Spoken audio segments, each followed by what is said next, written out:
but the transgenders do not have, what they've done is much more offensive than what I have there. In the 7th grade, they have all this kind of stuff nowadays. After people, women have the right to not have a penis in the shower.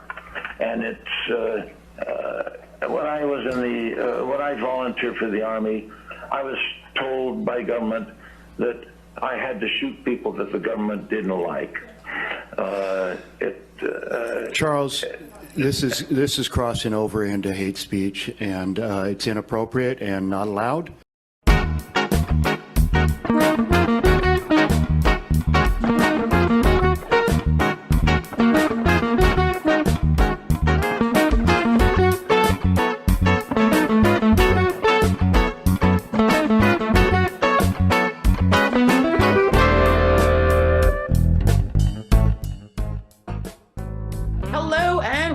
Thursday Night Talk. This is a show where we discuss the week in Humboldt and what a week it's been, the local issues with the local personalities. I'm Talvi Freed, and I'll be your local host for the next hour.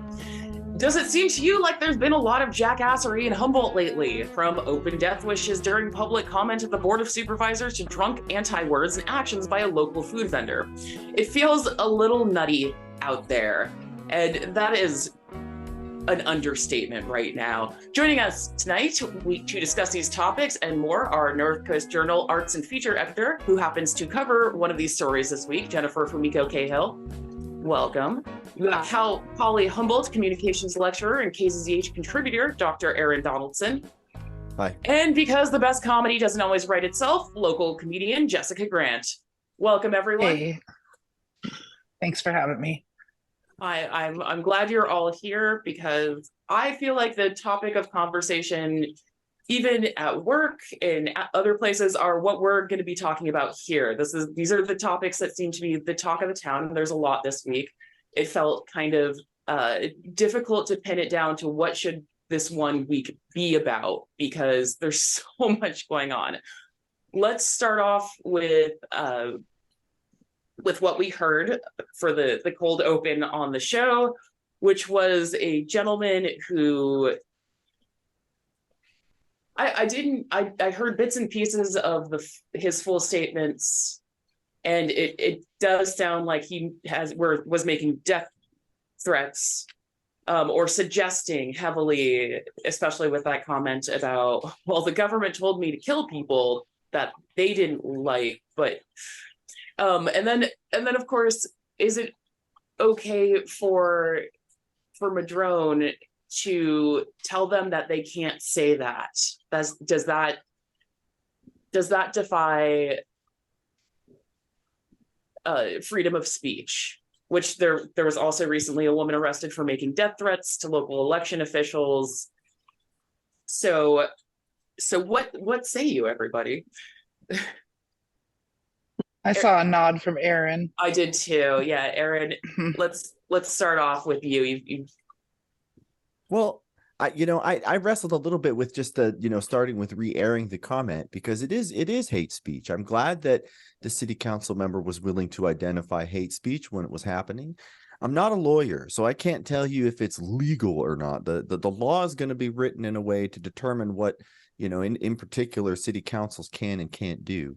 But what I can tell you is that there's a fundamental difference between, interrupting someone who's like lying or interrupting someone who's being offensive and interrupting someone who's dealing in language that we know to be harmful, that we know to be dangerous, and that we know to lead to harm to people within our community. And we see upticks of that harm all around us right now.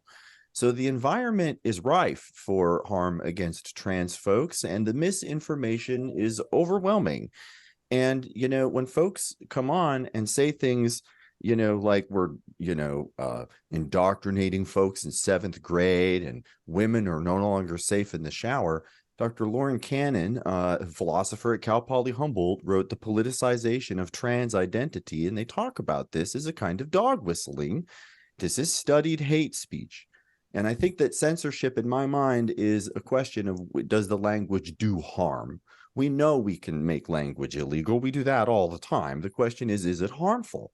And here I think it is. So for my money, I'm glad that they interrupted it. And I'm glad I have this opportunity to say we should interrupt more hate speech when we confront it, because it does damage.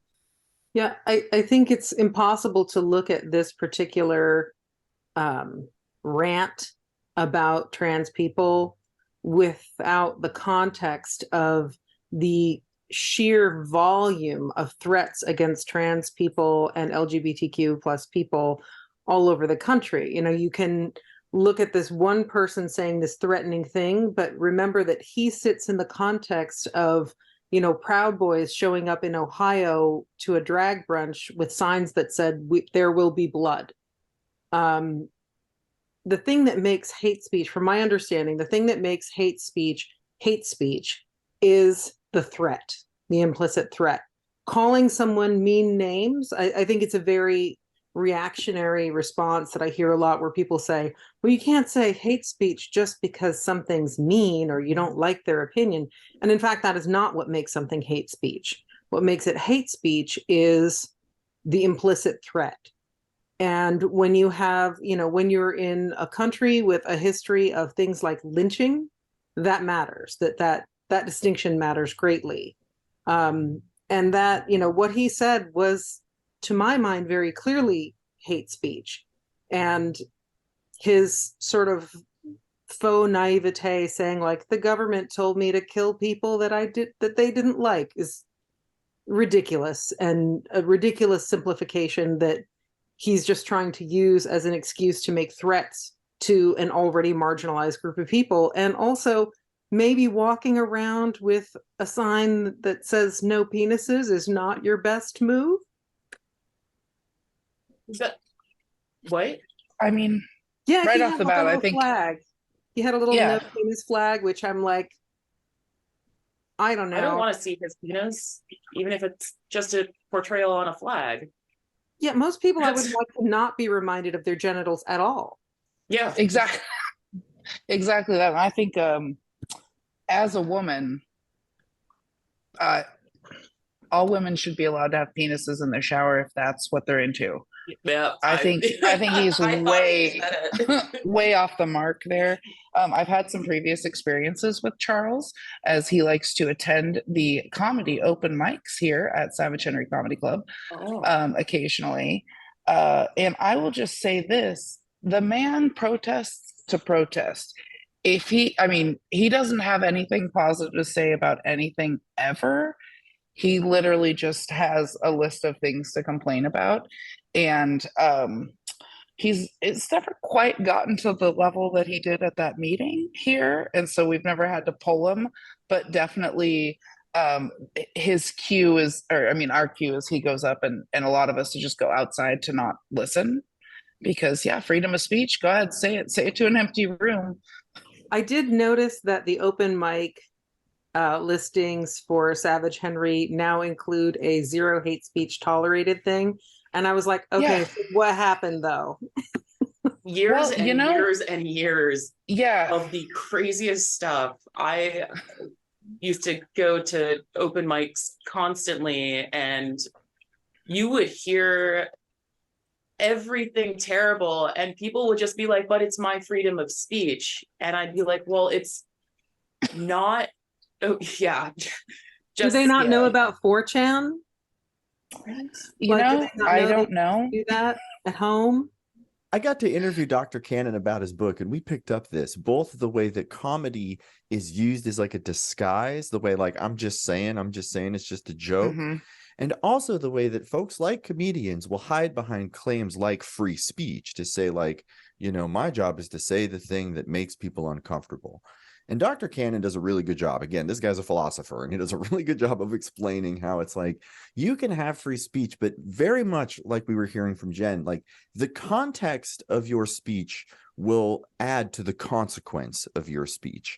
And if you're going to pick a population to make fun of, why would you pick a population that is such a small percentage of our society, that is responsible for so little of the harm in our society? When we look at the evidence of who perpetrates harm against young women and girls and young boys, and it's not trans folks. It's just not. It's a lot of cis folks. It's a lot of cis het folks, apparently.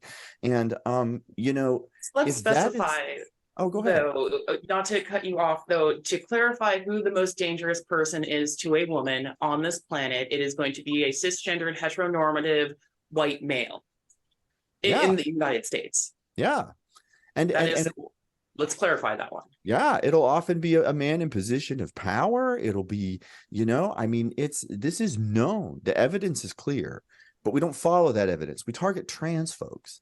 And that's just like, you have the right to do that, but you have to understand that when you pick on a marginalized group like that, and you associate them with such drastic harm, such drastic forms of harm, and then you link those comments to like violence, that people might laugh, but that can frequently become unfunny. It can become very dangerous very quickly. I mean, you remember that guy who went after the pizza shop.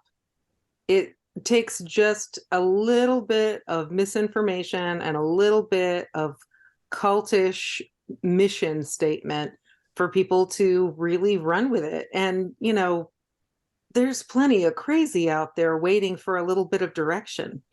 And I would say that, And a microphone. And those are available widely. But normally, don't they just like start a podcast? Yeah. No, and then they come to the open mics to promote them. What was that, Jeff? I said either they start a podcast and they come to the mic to promote them. Right.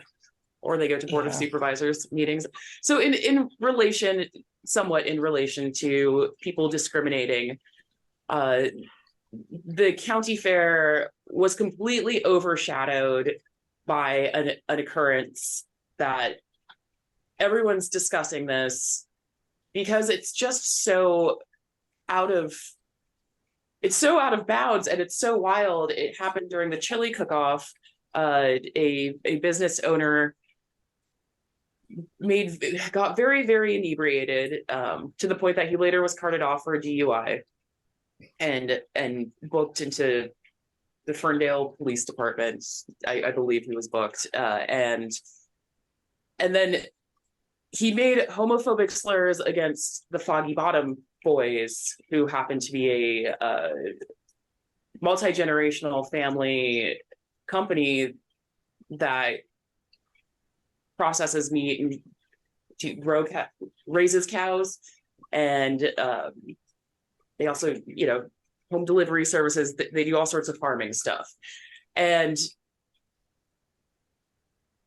it's so odd because I feel like I have spoken to or interacted, and the particular company Jamie Knight works for, I have a lot of friends who work for that company, and I've talked to Jamie, and under no circumstance did I ever think that he would be in this position, in this spot where the light is on him. Jennifer, you totally have something to say. Well, it's just that,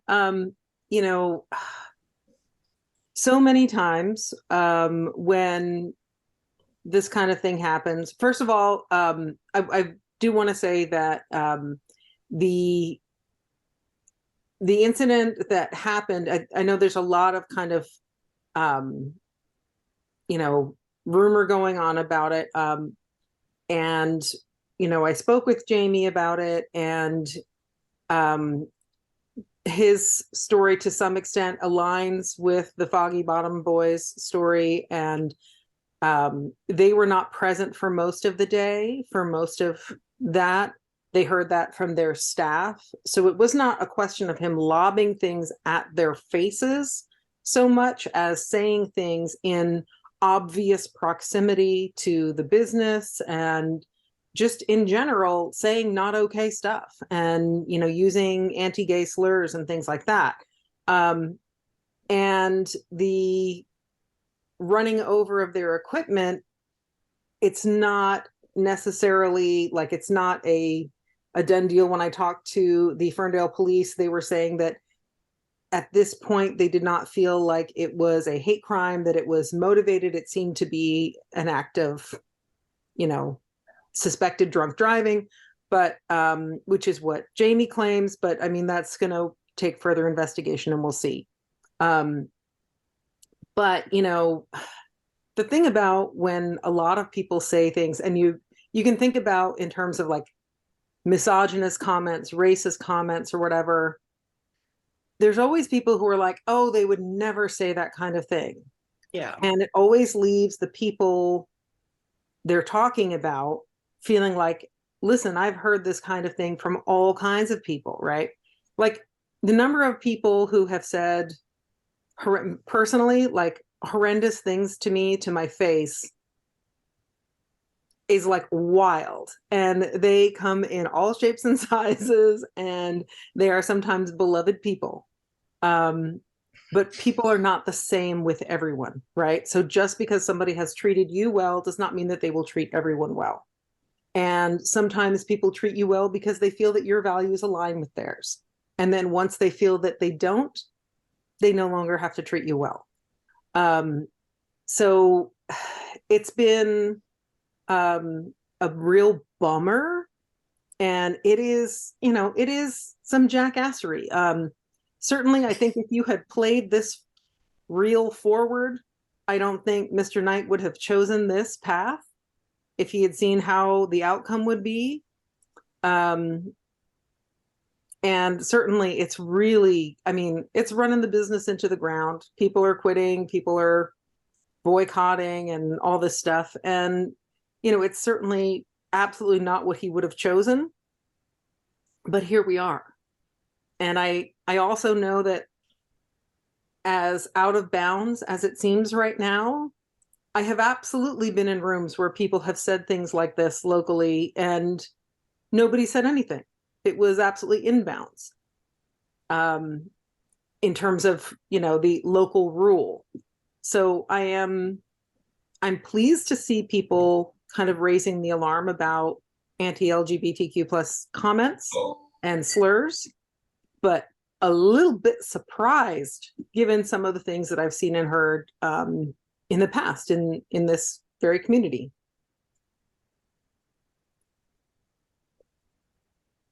With something like this, I feel like it's very, it gives the community an opportunity to almost take sides. I have seen it from social media kind of exploded with this particular story. And I feel like there's a difference with somebody like Jamie Knight, who a lot of people know, and somebody who like what was his name? Charles at the Board of Supervisors, who people really just don't like. And it's almost like there's a little bit of privilege there. I'm noticing there are a lot of people coming out in support of him. Even I'm like, I can't believe this. Maybe he just does need to go to rehab. Though I've seen both sides too, where people are like, he's just speaking the truth. And I'm like, whoa, okay, well, that tells a lot about you. Yeah. Aaron, do you have some commentary on this one? Well, I just really appreciate the context of how normalized it is in a lot of spaces and how shocking it can be in others. And I too am really grateful that the response was swift and public and immediate, and that everyone's aware that in these circumstances there can be consequences for this. And there are differences between, you know, extremities of this kind of behavior. That's definitely true. But again, I think what's really important to remember is what we just heard, which is that it's like this behavior was normalized for generations. And it was only a couple of decades, you know, like the 90s and the 2000s, where it's like, okay, well, you can still think that, but you can't say it out loud. And so there was like all of this code talk that we had where people used very similar vocabularies, but the structure was still the same. It was still shaming the same populations. And it's... Oh, sorry. No, please. Sorry. I was just going to say, it's really only recently that we've seen, you know, the way where it's like now a full form of kind of blowback, and it does feel partisan. It definitely does feel to me like there's a side of the divide that is like, we're going to care about these issues, and a side of the divide that's like, this is just much ado about nothing. And that's not where I'm at. Yeah. And I think you've hit it on the head in terms of, you know, that there's a real divide. And I think the fact that we're talking about the Foggy Bottoms boys is significant. They are like the Humboldt, like America's sweethearts. They're like the most wholesome boys you will ever see. My God, the photos of them with like baby goats and a baby, so they are very much, conforming to a, this is not a knock against them. They're doing great, and, they're happy, and I believe that they are living their authentic selves, but they are a version of, a gay couple that is palatable, that happens to be palatable to straight people. They contribute to the community. They're like good looking dudes. They've got, a family, and they're farmers. I mean, it is wholesome over there. I honestly feel like I'm afraid to go near them, like plants might wither around me or something. But, I don't know that the response would have been the same if it was for, honestly, somebody who was maybe not quite as universally loved as they are. Somebody whose eggs people were not addicted to. They are great eggs. Jessica, did you want to add anything in about that particular situation? Well, I'm just wondering, like, what was it that triggered Jamie to go? Was he losing the chili cook-off? Was that what was happening? That's not like a race. You don't know until the end. Like, what he could just see that they were chopping their vegetables finer. He's like, we're screwed, like, screw them. I don't know. I can't understand how it came to be. I think it would actually be worse if it was a matter of competition. Like, yeah. I just like the idea of one chili pulling ahead in the chili cook-off. It's like, oh, it's pulling ahead, and the black bean is on the inside, and or I don't know. I used to table for the library, and I'd get so jealous when other people tabling would have like a bunch of people at their table, because like Smokey the Bear was there and stuff. Maybe it was that, and he wasn't getting the attention he so desired, and now he is. Now he's got it all. He's got it all. We're going to take a quick break and be right back. You're listening to Thursday Night Talk.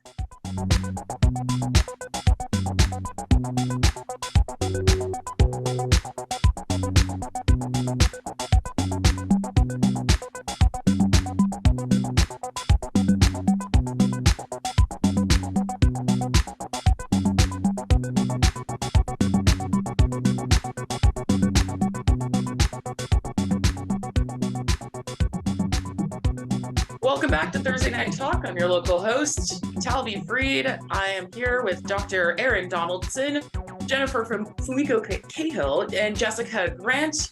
And we are discussing the week in Humboldt, what's gone on. We discussed at first what happened at the Board of Soups with the gentleman making death threats, the drone stopping him, as well as the situation with the chili cook-off at the county fair, which is the most small town wild situation that I've encountered. And I saw a comment that just got completely demolished, and I just really quick want to ask this question because I do know the answer, but I'm wondering if anybody else does, because somebody posted a question in an article about the homophobia at the fair, and they said, but who won the chili cook-off? And everybody was like, that's not the point of the article. But I was like, but I really want to know too, and I know that's awful, I know it's not the point of the article, but who won the chili cook-off? Do you know, I actually don't know who won this year, but Loco Fish Co. won last year. Oh, like this should have been a victory lap, man. Right? I know, I think there was it was a local native group won something, some special award. I know that one. I wish I knew their name. Maybe by the end of this, maybe production can look into this while we carry on with the rest of the show. And we will reveal at the end of this episode of Thursday Night Talk who actually won the chili cook-off. Speaking of inappropriate commentary, our next topic is Supervisor Rex Bone. His final run and announcement as well as the fact that he is now, apparently Humboldt Redwood Co.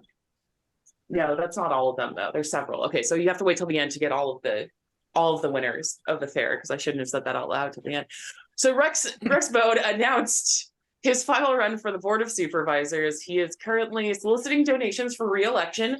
But the issue is that he doesn't have the required paperwork, and because it's Rex and he has a very la-di-da, what will happen sort of attitude about quite a few things. He had this to say about being called out on it. I hope I don't get too much jail time.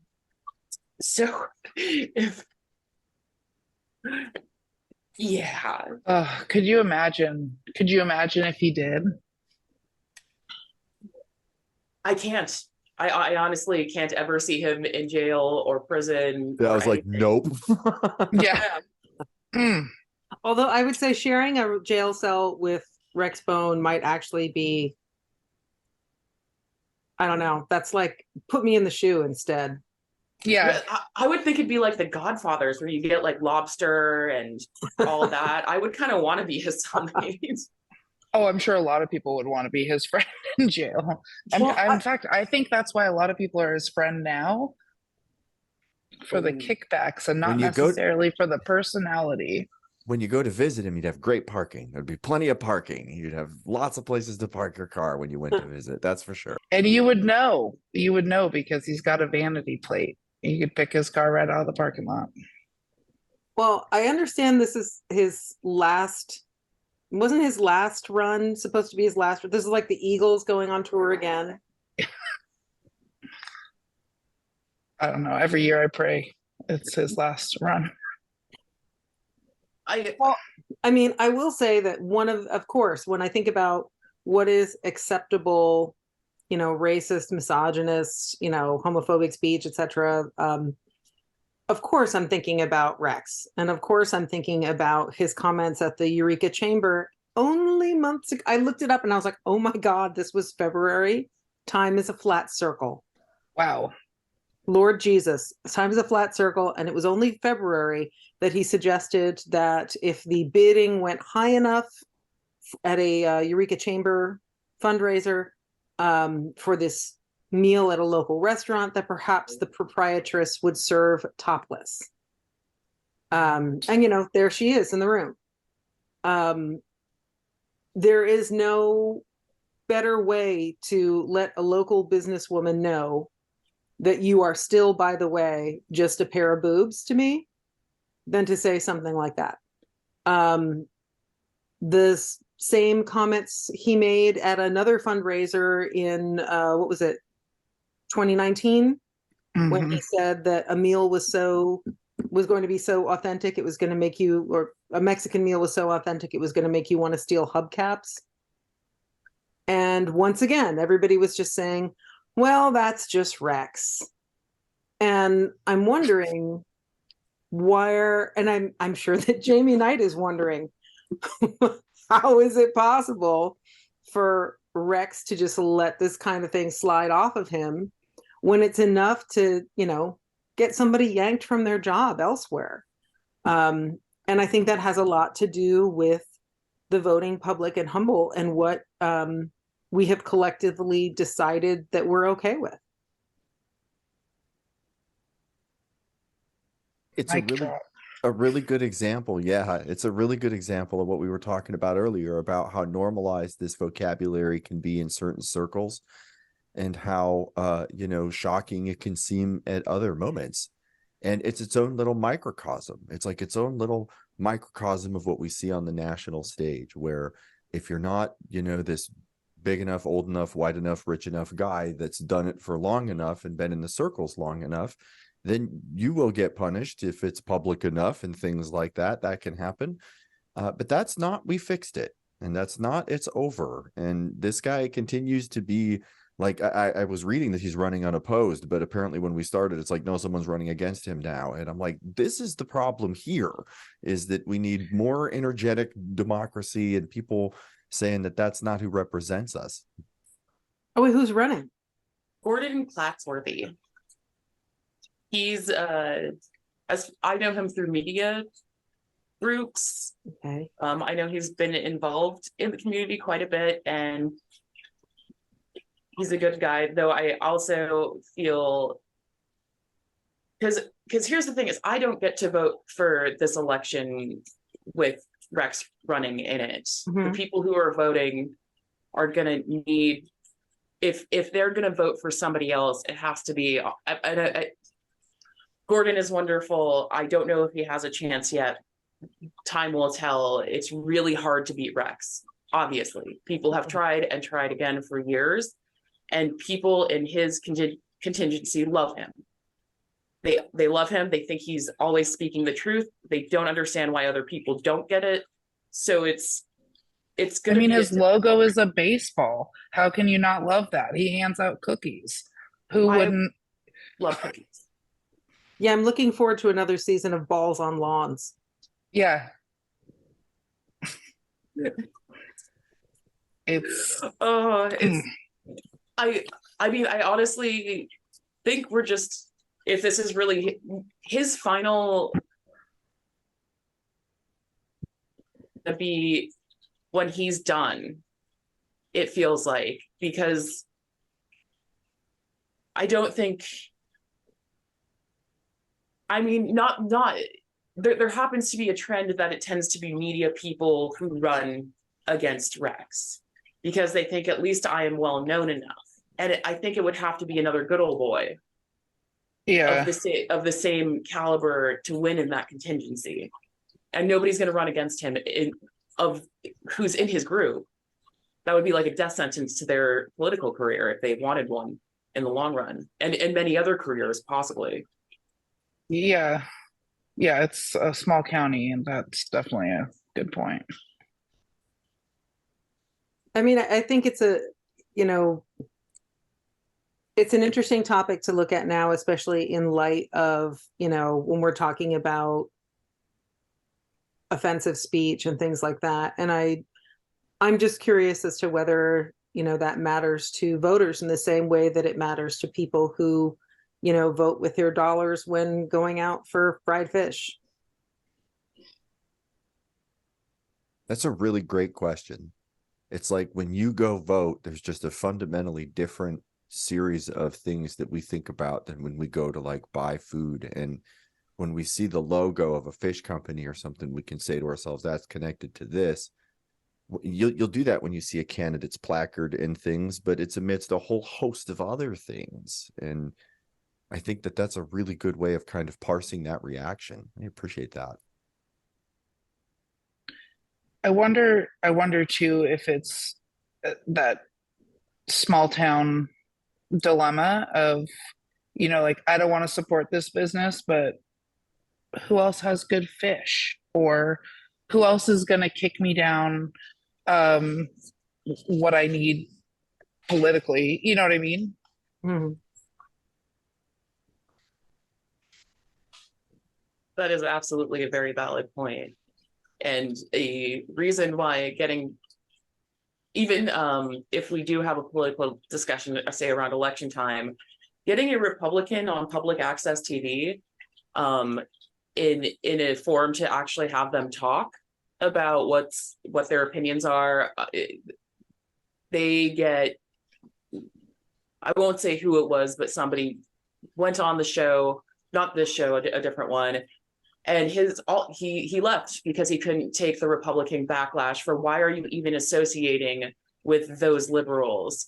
Because anything to do with things that aren't right-wing media is considered extreme liberalism, even though I feel like this is a very Humboldt is a group for anybody to create content. I'm not sure if Republicans are aware of this, but it's kind of anything goes.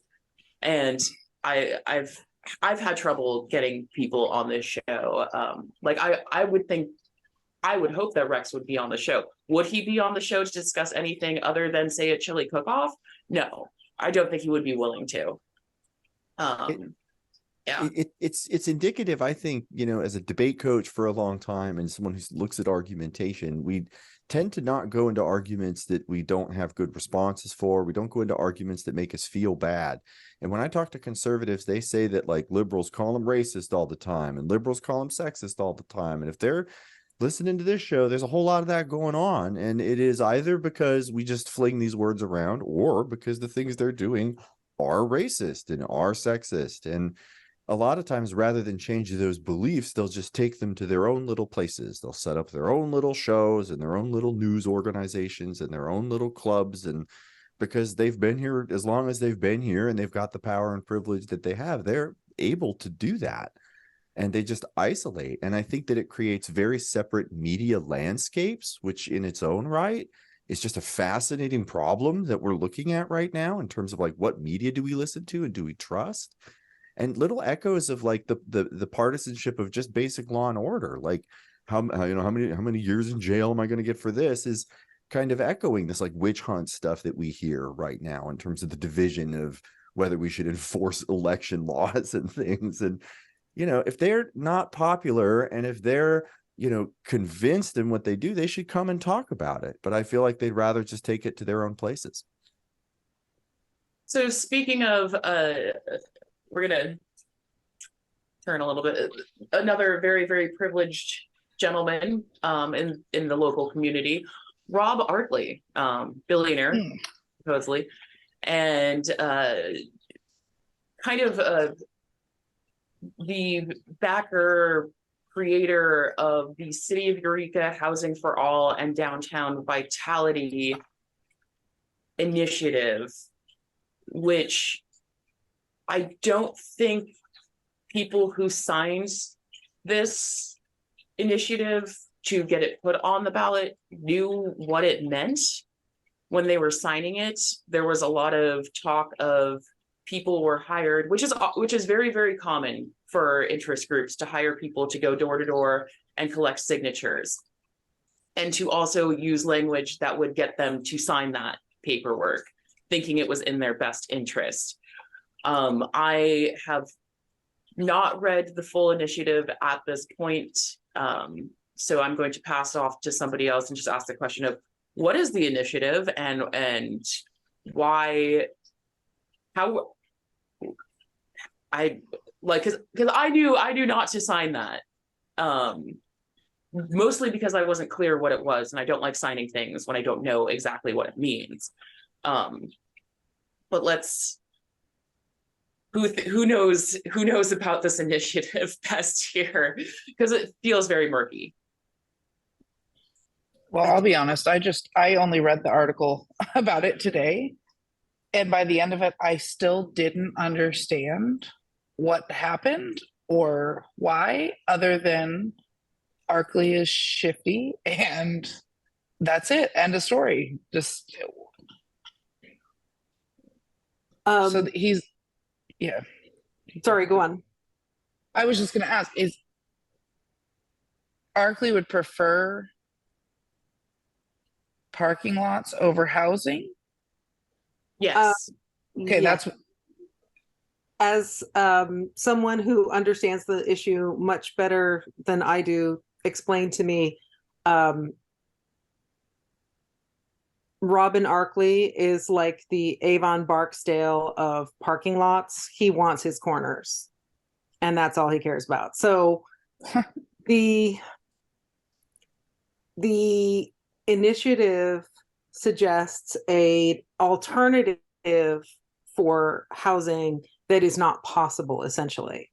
The use of land that is already the Humboldt County Office of Education, I believe, owns, and they're in negotiations to sell it to the CHP for their new headquarters. And so it's just not available.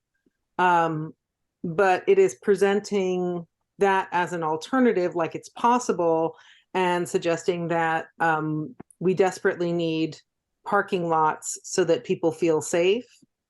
And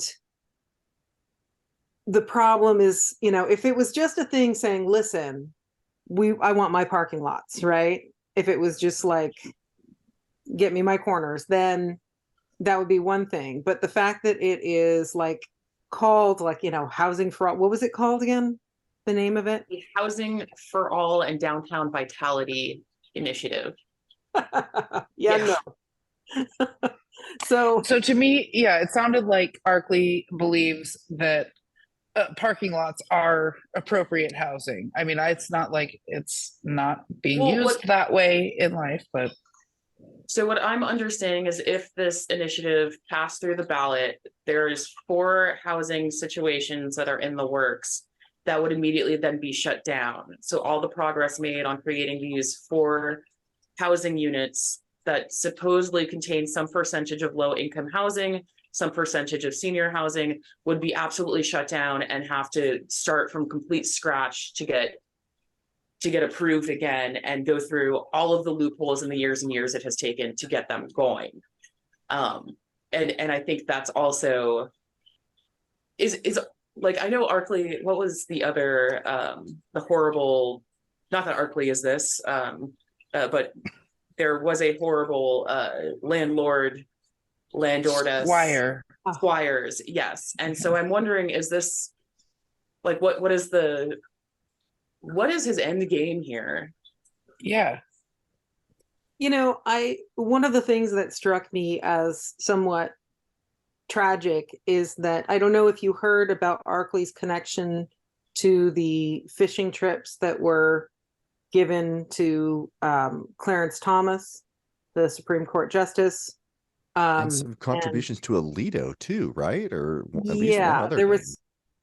So I just want everyone to imagine for a moment putting this much time and money and effort into influencing Supreme Court judges, and then at the end of the day, not being able to keep your parking lot. It's gotta hurt. Yeah, it's exactly what I was thinking. Who hurt you, Arkley? Who hurt you? It was Clarence Thomas. Oh my God. When I hear about a billionaire in Humboldt County, I just need someone who's better at math than me to figure out the population of Humboldt County and figure out how far just $500 million would go. Just $500 million for each person in Humboldt County. It wouldn't be a lot, but it would be more than I have right now, and it would be pretty great, and it'd go a lot farther than what he's doing. And what I would say about the end game, one of the things that I hear is kind of a trend, is that when it comes time to build up housing, there's obviously, it's a big land grab. And, we've got 2 different agendas here. And one of those agendas is that we just have to have affordable housing for quite a few people. And that's going to create certain kinds of construction. And it's not pretty and it's not what we like. But if that's what we're going to do, then that's what we're going to do. We could also build really nice houses with, all of these different amenities and lots of parking and all sorts of stuff. But if you do that, you just can't solve the housing crisis that we're trying to resolve. And one of the things he's saying is that it's about safety, but the other kind of canard to me is this like revitalization of the downtown, where we have to have enough parking downtown and things like that. Jane Jacobs wrote a book in 1961 about the death and life of great American cities. And she talks about how parking and cars are not downtown. People are downtown. It is the humans that exist in the city that make the city matter. And so for time immemorial, especially people with money in the game are like, we got to make room for cars, got to have all the cars, plenty of car spaces. And I just see that as kind of echoing here. Yeah, that's kind of how you get strip malls, right? Is obeisance to cars. But, absolutely. I lived in some of the biggest cities in the world, and parking is supposed to be terrible. Parking is supposed to be terrible, and you're supposed, when there's an event going on, like when Arts Alive is going on, you should have to park far away and walk down. I would like there to be options for people with mobility issues, but you should have to park kind of far away and then schlep over. It's the way of the universe, but it's also worth noting that Rob Arkley also tried to buy Tuluwap, right? He was not wanting the Wiyot people to have their sacred land back, just because he would like his family to be able to walk there whenever. So this is not somebody who I would look for advice on how to use real estate for the public good. Right. On that note, we will be right back. You're listening to Thursday Night Talk.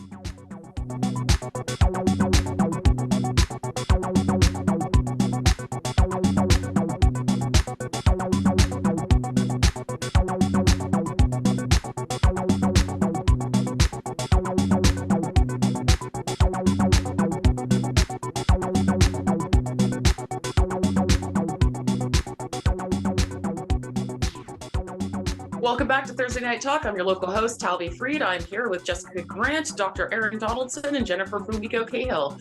We have been discussing a lot, jumping around from story to story because it's been quite a week in Humboldt County. We, last segment, we discussed a bit of the City of Eureka Housing for All and Downtown Vitality project, which I wish I had a whole episode on the Gateway Plan in Arcata, and I feel like there's quite a few ties to both Arcata and Eureka are planning for the future. And what does that look like? We discussed something that and in our secret private chat that you all can't see. Aaron had said there's a solution to event situations where there's overcrowding, and it's not overcrowding, that is expected. Friday night markets in Eureka, events, Arts Alive, it's supposed to be super crowded. That is the point. That way people flood into businesses. It's a special day for people to come into town. They're not there all the time. And there should be parking lots and there are parking lots a little bit of ways that are free to park in. There's street parking that's a little bit of ways. But as Aaron said, how about a bus? Which I will say that's exactly what Arcata Main Street does during Oyster Fest, is they have these lots and they say this school, this parking lot over here, go park your cars over there, hop on the bus. And yes, more buses, less parking in a downtown area. It doesn't make much sense. Though to move completely in a whole other direction, we've got former Singing Trees employees have now reported unethical behavior to the state of California. And this is following which Singing Trees is a rehabilitation center. And the owner, I learned her name, which I don't, it's Amber Bedell. I learned her name because I had no idea who owned Singing Trees. I was like, yay, Singing Trees, what a great resource to the community, because she got a DUI on the 4th of July. And also had a child in the car. It was her third DUI arrest, second charge for child endangerment since 2016. And she happens to be running Singing Trees, which is one of Humboldt County's very few resources for rehabilitation centers for those with substance abuse disorders. And so I just hypocrisy much, and like I don't even know where to go with this. I think it's interesting, but like I was looking into rehabs for a friend of mine, and I was looking at Singing Trees. That was back when it wasn't there. So I was really excited. I was like, oh, good. I have another place to recommend friends. I wouldn't send them there now. What kind of insanity is that? Like, I don't trust somebody who can't walk the walk, even though I trust somebody who has been through it, but not when they're currently in their addictions. Anybody else have a different opinion? No, you nailed it. I mean, I have compassion for people who are struggling because, you know, I don't know if you've got, you know, people who are working with addictions in your life, but I mean, people backslide, people relapse. It's expected. It's sometimes a part of somebody's recovery path. But, you know, it seems like the DUI, from Ryan Burns' piece on the Lost Coast Outpost, it seems that one of the bigger issues is how things were going day to day at the facility. And that seems like, you know, those are choices you make every single day about your business and about and about other people's recovery. And we have few enough resources. Linda Stansberry a few years ago wrote a really great 2-part piece about basically what happens if you're looking for recovery resources. If you decide, you know what, I'm going to get clean, where do you start? What's available to you? And I got to tell you, it is not much.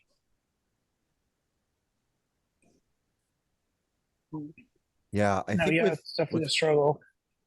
Yeah, I think with regards to like, trying to find folks that are less hypocritical, that note on addiction is important. Like it's addiction is nasty and hypocrisy is baked in. It is a part of the process. And I think that would lead to hesitancy. I think the day-to-day stuff matters. There's also a bunch of stuff in there about like how money from the government is being spent on things like renovations and stuff.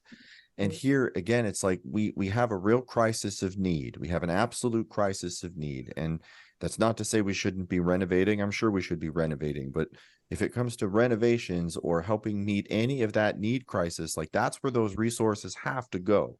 You really do, especially in a place that is so stripped, have to take every dollar that you can and put it back into the community in a way that makes a difference. Or you're setting in motion a whole bunch of potential catastrophes where, you get like locked up in all sorts of litigation. Now you close your doors and you're not available just as a number of what's available. That's a huge loss to a community. Maybe it becomes more difficult regulation wise for communities or the services in the area to attain these kinds of funds as a result of that. That can create all sorts of problems. It can have a real ripple effect. Yeah, I think. Oh, sorry. Please go on. I mean, I think baseline having somebody who is currently active in an addiction, creating rules and boundaries and, leading people who really need to be led. It absolutely cannot be a thing. It just cannot. Do I feel for her? Because it seems like she's somebody who wants to give back to a situation that hopefully she was trying to rid herself of. But no, you just can't. You can't do it. There's something that I recall from when the Marcy Kitchen story was really dominating the news. And you might recall she's a woman who in Fortuna was found guilty of driving drunk, and she actually struck her own kid on the side of the road by happenstance. That's who was walking along the side of the road with a friend. And there was so much community outrage over it. And there was community outrage over, this, and there's community outrage over Jamie Knight. But the truth is, we got a hell of a lot of drunk driving in Humboldt County. We have some of the highest rates of drunk driving in California. And lucky for us, we have some of the worst maintained roads and the worst weather conditions. And I don't know, it's like this crazy death wish that Humboldt County has going with drinking and driving. It is something that is, has, of course, a stigma, but I don't see a practice in place to avoid drunk driving. I don't see a lot of things that are available, like late night buses and things like that. Boy, we are really on buses today. Yeah. Public transportation is going to fix all our problems. It's going to get the Rob Arkley out of our hair. I'm cheering over here. Yeah. But I don't see the things in place that would keep a fairly hard drinking county from getting behind the wheel. And I don't see the kinds of social pressures, stick and carrot that would change things either. And it's super easy to say, like, well, she shouldn't have been driving drunk with her kid in the car, and absolutely not for it. But like, I think it happens a lot. And it happens more than it should in our county. And it's not just a question of, scolding this or that individual. And what I see from, the accusations of misappropriations of funds for remodeling and things like that, that to me is like, okay, we've got like an endemic problem, because we've also got, the people the Shlomo Rechnitz, who runs all of these care facilities in Humboldt, who's paying himself out. And yeah, I see lots and lots of things that are technically legal, clearly unethical. And I don't know, I feel like we have to take some infrastructure steps if we want to stop the sheer amount of drunk driving we have in the county, because man, we got a lot. We have a lot of issues there. So we are going to go into our round robin. That hour went by quickly. We only have like a minute pretty much for each person. So Jen, let's start with you real quick to wrap up your thoughts. And pretty much round robin is just a time for you to let listeners and those watching on TV or YouTube know your thoughts to finish this off. Or to Listen, my yourself. thoughts are not a secret, and I have eaten enough airtime. I pass it to the next person. Okay, great. Jess, you've got about two. You have 2 minutes. Thanks. Okay, homophobia and bigotry sucks. Parking is nice, but it's not necessary over homes. And also, there's a great show tonight at Savage Henry Comedy Club. It's a benefit for the owner of the club. A fundraiser. We've got a great comedian here from Olympia, Washington, Sam Miller. He's super funny. We've got great local support. Josh Barnes, myself, my husband, Trevor Lockwood. And otherwise, just in general, Thursdays at the comedy club are all locally produced shows. It's us local comics get to have a night and create whatever kind of fun show we want to do. And so I highly encourage people to come out and check those shows out. A little shameless self-promotion, and be nice to each other, you guys. Come on. Hard to do sometimes, apparently. Apparently the fairgrounds are just... I've noticed a theme here tonight, though, which is drinking gets you in trouble if you don't notice what you're doing while you're doing it, because there's a few of these events where everybody was drinking or drunk driving or saying horrible things. Aaron, you got 2 minutes. Dr. Cannon's book is The Politicization of Trans Identity, and it's exceptional. It'll teach you all you need to know about dog whistling right now so that you can interrupt homophobia and transphobia, which is something we've all got to do. I think it's really important. Buses and trains used to meet the needs, especially of rural communities in a whole lot of places, until the car manufacturers came along. And that's just not the priority. We should focus on people. And the last thing I'm going to say is I really am curious who won the chili cook-off. Oh, Thank you. So the grand champion winner was Humboldt Redwood Co. And the reserve champion, Mayor's Choice, and People's Choice is the Native Sons of the Golden West. I do not have their recipes to give out over air right now, but I want them and I want to eat that chili. Congratulations to the chili cook-off winners. I know everybody was super, super duper curious. Jen, you do have like a minute if you want it at this point. I am very sad to say that those chilies are kind of one-day chilies, and I'm sorry that we will not be able to try them. But I so appreciate everybody's thoughts. Thank you. And yeah, and by the way, Jessica won our Best Comedian this year for NCJ's Best Of. So cheers. Thank you very much. I know. When's the NorthCoast Journal party for that?